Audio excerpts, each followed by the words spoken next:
My name is Isaac Hayes, and I will be presenting my research around wear particle-induced periprosthetic osteolysis.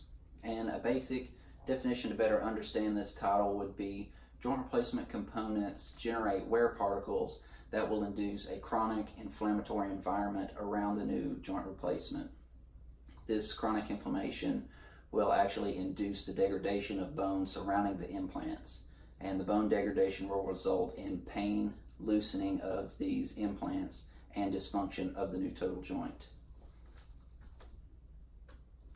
So a basic background on why patients actually undergo joint replacement in the first place are they present with these osteoarthritis condition. And osteoarthritis is an inflammatory disease of the articular cartilage and this articular cartilage will degenerate. What this degeneration occurs is bone-on-bone wear within normal ambulation.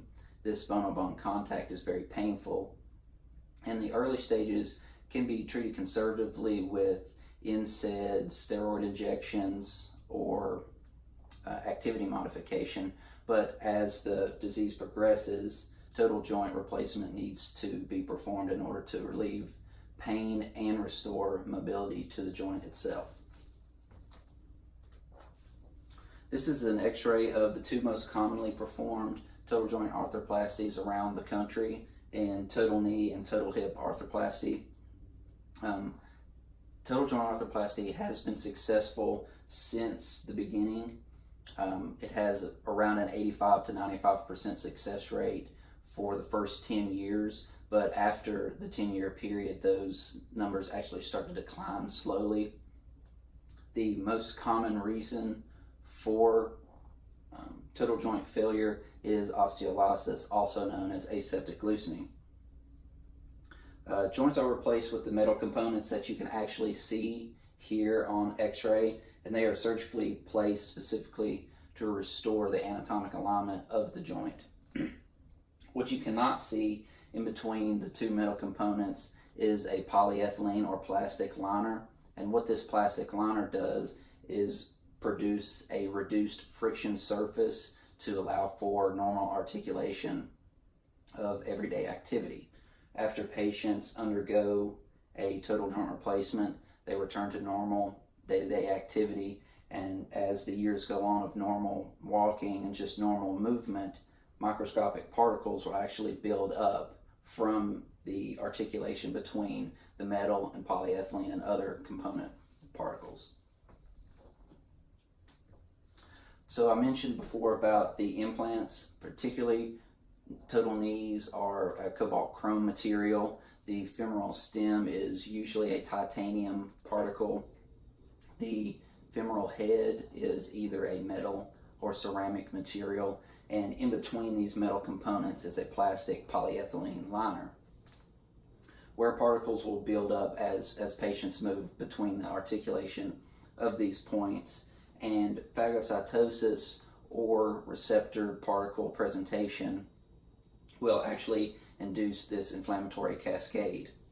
The inflammatory cascade will be simulated further through autocrine and paracrine process, resulting in production of more pro-inflammatory cytokines through toll-like receptors.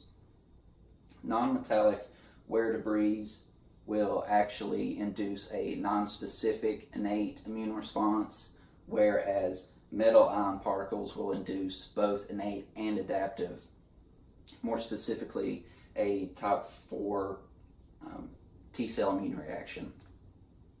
And in addition to this innate reaction, metal particles can actually activate the inflammasome through nod-like receptors. So after simulation, macrophages, leukocytes, fibroblasts, and osteoblasts actually will increase the transcription of substances such as cytokines, chemokines, lymphatic enzymes, reactive oxygen species, and many of these main inflammatory signals are composed of tumor necrosis alpha, interleukins 1, 6, 8, and the NFKB ligand rank L. These inflammatory cytokines are under the direct transcriptional control of NFKB. And what tissue studies have shown is that this environment is actually an axis on the end of bone resorption. Particle-associated crosstalk among macrophages, osteoblasts, and fibroblasts will actually lead to osteoclast maturation, differentiation, and upregulate their function to lead in the local destruction of bone. Biomarkers for diagnosis are not used currently. What is currently used for diagnosis of aseptic loosening is presentation of physical symptoms and X-ray identification of osteolytic lesions around total joints. Treatment of aseptic loosening consists of revision arthroplasty, and surgeons will go in, remove those old components, put in new components, and these patients will actually undergo a more expensive, patients will be presented with greater blood loss and a greater risk of infection due to this revision arthroplasty. Patients actually do not show symptoms in early aseptic loosening. The use of these biomarkers could be used to not only identify patients in the early phases of aseptic loosening, but could also propose a specific treatment for these types of patients. These are just a culmination of specific substances that are upregulated during osteolysis. Obviously, see more pro-inflammatory cytokines and osteoclast activity upregulated during osteolysis. And bone forming and anti-inflammatory signals are downregulated during this function also. One specific treatment option that could be used as a pharmacological intervention could be metformin. Substances of metformin have been shown to suppress the polyethylene particle-induced osteolysis. Specifically, mouse bone marrow-derived macrophages have been exposed to polyethylene particles, and they show significant upregulation in both tumor necrosis alpha, interleukin 6, and the rank L ligand, and a downregulation in the anti-inflammatory interleukin 10. But after mouse models were exposed to metformin, the pro-inflammatory suppression of these signaling was ensued, along with induction of anti-inflammatory interleukin 10. And metformin actually reduces the production of pro-inflammatory cytokines and can be a potent effect on the inflammatory cytokine production. Etanercept had similar results. Etanercept, also known as Enbrel, is a TNF-alpha antagonist, and it has been used specifically for rheumatoid and psoriatic arthritis treatment, and it is FDA approved for this use. What research has shown is etanercept has actually shown to inhibit bone erosion in rheumatoid arthritis patients. So bone marrow-derived macrophages from mice were exposed to titanium, and after exposure to this titanium, pro-inflammatory cytokines, TNF-alpha, interleukin-1 beta, and interleukin-6 showed a significant increase after exposure to those titanium debris. Once these macrophages were exposed to Enbrel in a dose-dependent manner, it actually decreased the expression of the pro-inflammatory cytokines. And these results showed just that etanercept has a dose-dependent reduction of pro-inflammatory signaling and could propose an inhibitory option for osteolysis. So in conclusion, wear in total joint arthroplasty is inevitable. With the expansion and the creation of newer, better designed implants, osteolysis still occurs and revision still occurs due to osteolysis.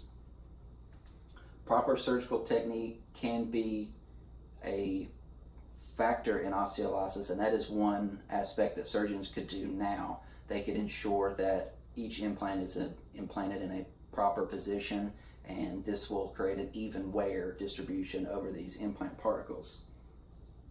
Inhibition of the inflammatory cascade can further reduce this response, but again, there are no pharmacological treatment options that are available currently, and that would provide great evidence for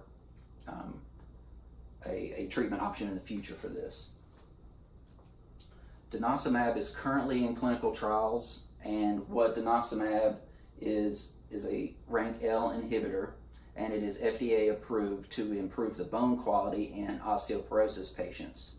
What this study is currently doing is enrolling patients that have had total hip arthroplasty, and they have an X-ray significant osteolytic lesion around their components. And these patients will be given injections of denosumab for 30 months, and the lesions will be monitored.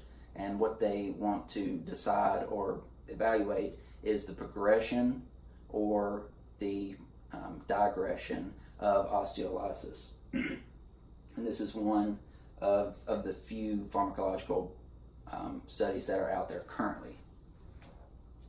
So future treatments could be a combination of RANKL or TNF-alpha inhibitors. Another possibility could be applying a coating to these orthopedic implants, so when they're implanted, it actually will inhibit the pro-inflammatory cytokine production, or it could help promote the polarization of macrophages to an anti-inflammatory and bone-forming environment. The use of these types of treatments could reduce osteolysis and could become more evident in the future, because projections have shown that total joint arthroplasty procedures will be performed at a rate of 4 million procedures by the year 2020, and the reduction of osteolysis can increase the longevity of this total joint arthroplasty procedure. And if there's any questions, I will be glad to address them now. Thank you.